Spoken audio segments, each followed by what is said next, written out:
인간은 왜 권력을 가진 사람에게 끌리는가? 자유보다 복종을 선택하는 인간의 본능.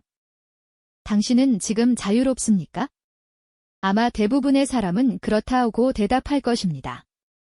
누가 나를 강요하는 것도 아니고 감옥에 갇힌 것도 아니고 하고 싶은 일을 하며 살고 있다고.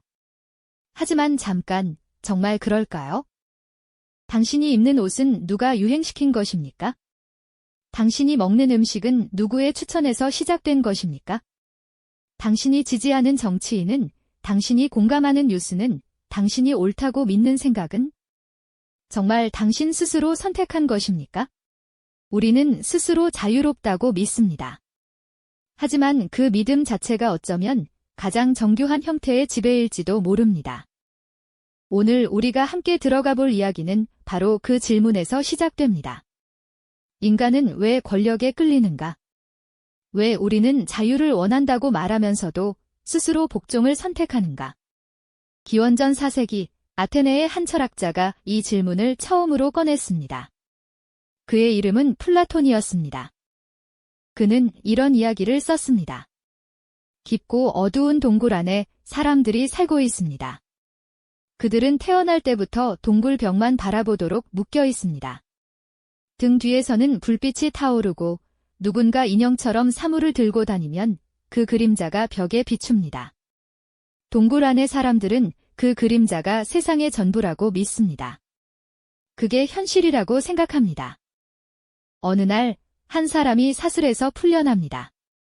그는 고통스럽게 빛 쪽으로 눈을 돌립니다. 처음에는 너무 밝아서 아무것도 볼 수 없습니다. 하지만 천천히 진짜 세상이 눈앞에 펼쳐집니다. 동굴 밖에는 강이 있고 나무가 있고 하늘이 있고 태양이 있습니다. 그는 동굴로 돌아가 친구들에게 말합니다. 우리가 보던 것은 그림자였어. 진짜 세상은 밖에 있어? 그러자 친구들은 말합니다. 미쳤구나. 우리 눈으로 보이는 것이 진실인데 내가 무슨 소리를 하는 거야? 플라톤은 이 이야기를 통해 무언가를 말하고 싶었습니다. 사람들은 진실보다 익숙한 것을 선택한다고. 생각하는 일은 고통스럽고 믿던 것을 부수는 일은 두렵기 때문에. 대부분의 사람은 그냥 동굴 안에 머물기를 택한다고. 당신은 지금 어디에 있습니까? 동굴 아닙니까? 아니면 동굴 밖입니까? 플라톤의 질문이 끝나기도 전에 역사는 더 냉혹한 진실을 발견한 사람을 기억합니다. 15세기 이탈리아 피렌체의 외교관이었던 니콜로 마키아벨리. 그는 인간을 이상적으로 보지 않았습니다. 그는 자신의 책에서 이렇게 말했습니다. 군주는 사랑받는 것보다 두려움의 대상이 되는 것이 훨씬 안전하다. 냉혹하게 들립니까? 하지만 마키아벨리는 나쁜 사람이 아니었습니다. 그는 현실주의자였습니다. 그가 살던 시대, 이탈리아는 끊임없는 전쟁과 배신의 땅이었습니다. 그는 수십 개의 도시국가가 서로를 무너뜨리는 것을 직접 목격했습니다. 그리고 그 속에서 살아남은 권력자들의 공통점을 발견했습니다. 그들은 사랑받으려 하지 않았습니다. 두려움을 심었습니다. 사랑은 변합니다. 이익이 사라지면 사랑도 사라집니다. 하지만 두려움은 다릅니다. 두려움은 본능에 새겨집니다. 역사를 보면 이 법칙은 놀랍도록 반복됩니다. 로마의 황제 칼리굴라는 원로원 의원들을 공개적으로 굴욕주고 처형하고 그들의 가족을 인질로 삼았습니다. 그는 사랑받으려 하지 않았습니다.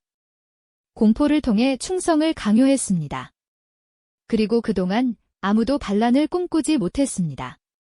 중세 유럽의 교회도 마찬가지였습니다. 지옥의 공포, 신의 심판, 파문이 위협. 사람들은 자발적으로 무릎을 꿇었습니다. 두려움 앞에서 자유는 사라집니다. 하지만 마키아벨리가 발견하지 못한 것이 하나 있었습니다. 인간은 단순히 두려움 때문에만 복종하지 않는다는 사실입니다. 때로는 스스로 원해서 복종합니다. 아니, 복종하고 싶어서 권력을 찾아갑니다. 이 섬뜩한 진실을 발견한 사람은 20세기 독일의 사회심리학자 에리히 프롬이었습니다. 1941년 히틀러가 유럽을 불태우던 시절. 프롬은 망명지 미국에서 한 권의 책을 씁니다. 제목은 자유로부터의 도피. 그는 이렇게 말합니다. 인간은 자유를 원한다고 말하지만 실제로는 자유로부터 도망치고 싶어 한다. 이게 무슨 말일까요? 생각해 보십시오. 자유는 아름답습니다. 하지만 자유에는 무게가 있습니다. 자유롭다는 것은 모든 선택을 스스로 해야 한다는 뜻입니다. 어디서 살지, 무슨 일을 할지, 누구를 사랑할지, 어떤 가치를 믿을지, 모든 것을 내가 결정해야 합니다. 그리고 그 결과도 내가 책임져야 합니다. 이것은 굉장히 무서운 일입니다. 중세 농노는 자유가 없었습니다. 하지만 어디서 살지, 무슨 일을 할지 고민할 필요가 없었습니다. 영주가 결정해 주었습니다. 삶이 단순했습니다. 불안이 적었습니다. 현대인은 자유롭습니다. 하지만 그래서 더 불안합니다. 무한한 선택지 앞에서 오히려 마비됩니다. 프롬은 말합니다. 이 불안에서 벗어나기 위해 인간은 두 가지 길을 선택한다고. 첫 번째 길은 복종입니다. 강한 지도자, 강한 이데올로기, 강한 집단에 자신을 던지는 것, 내 생각을 포기하는 대신 불안에서 해방됩니다. 내가 결정하지 않아도 됩니다. 집단이 대신 결정해 줍니다. 두 번째 길은 지배입니다. 다른 사람을 통제함으로써 스스로가 강해진 것처럼 느끼는 것. 독일 국민들은 평범한 사람들이었습니다. 하지만 1차 세계대전 패배 이후 극심한 경제 위기와 사회적 혼란 속에서 그들은 불안을 떨쳐줄 강한 지도자를 원했습니다. 히틀러가 나타났을 때 수백만 명이 자발적으로 복종을 선택했습니다. 그것은 강요가 아니었습니다. 도피였습니다.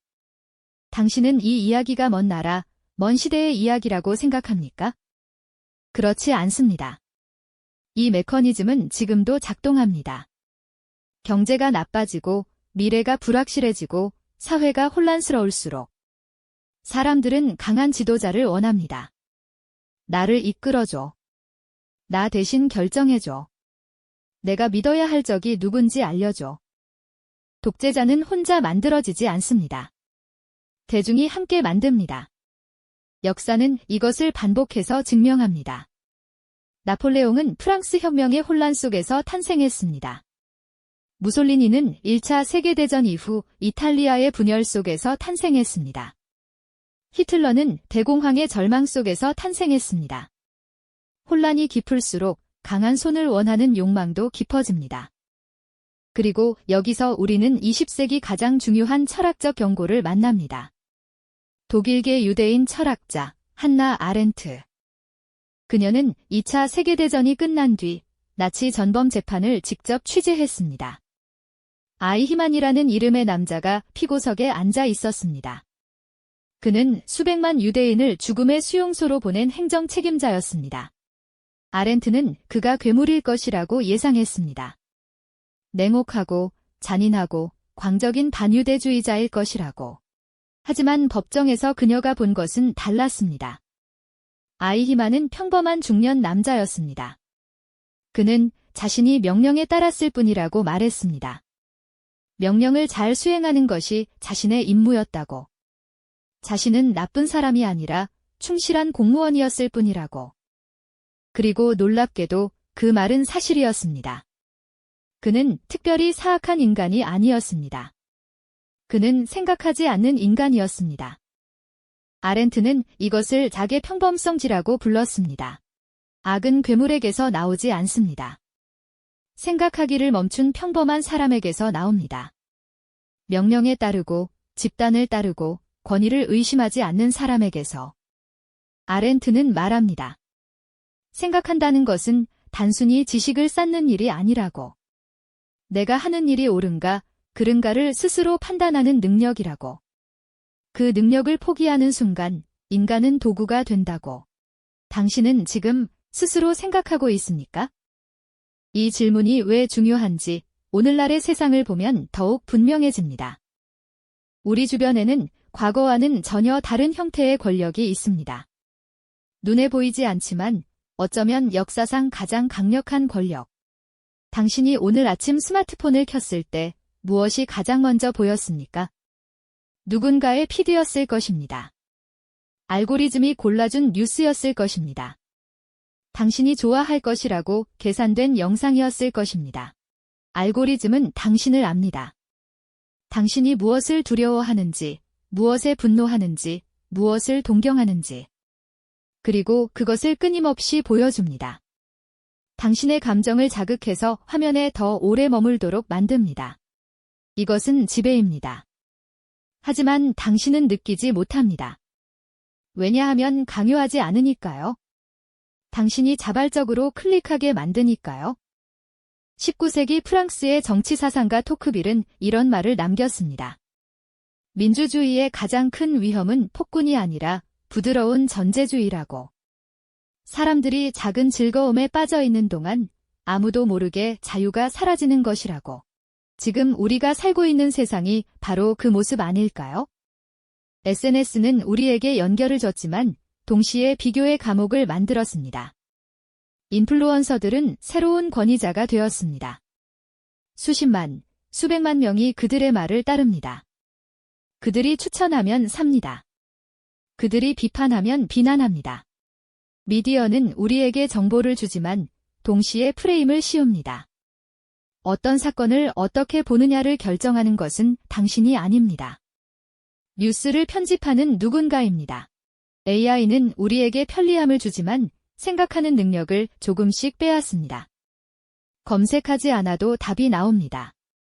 판단하지 않아도 추천이 옵니다. 우리는 점점 더 생각하지 않는 방향으로 이끌립니다. 니체는 말했습니다. 신은 죽었다. 하지만 인간은 새로운 신을 끊임없이 찾는다고.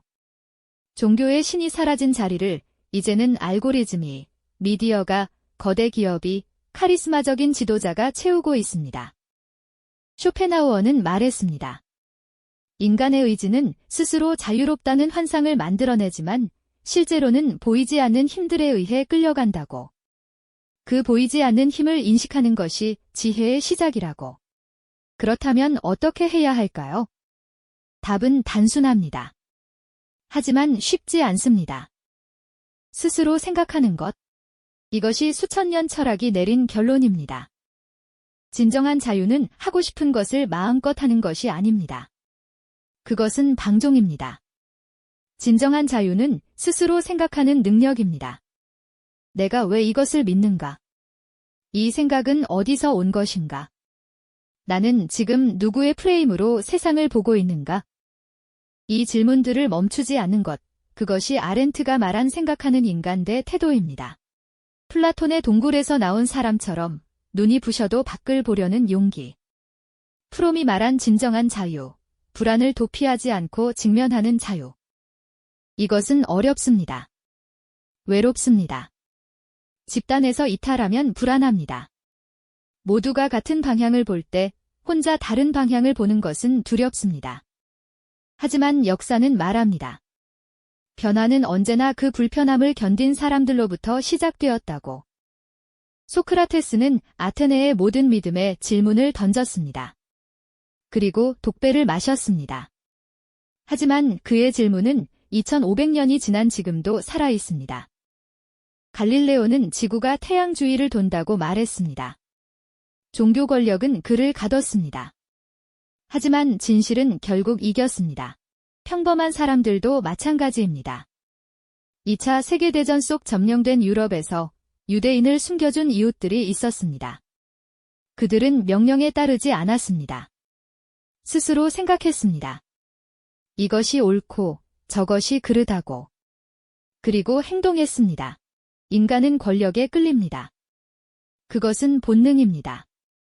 두려움을 피하고 싶고 불안을 없애고 싶고 강한 무언가에 기대고 싶습니다. 이것은 수치스러운 것이 아닙니다. 인간이라는 존재의 자연스러운 특성입니다. 하지만 인간에게는 또 다른 능력이 있습니다. 그 본능을 인식하고 그것에 질문을 던지는 능력. 나는 지금 두려워서 따르는 건가? 아니면 진심으로 옳다고 생각해서 따르는 건가? 복종은 편합니다. 자유는 어렵습니다. 하지만 스스로 생각하기 시작하는 순간, 동굴 밖으로 나오려는 그 한 걸음을 떼는 순간, 비로소 진정한 자유가 시작됩니다. 당신의 생각은 누구의 것입니까?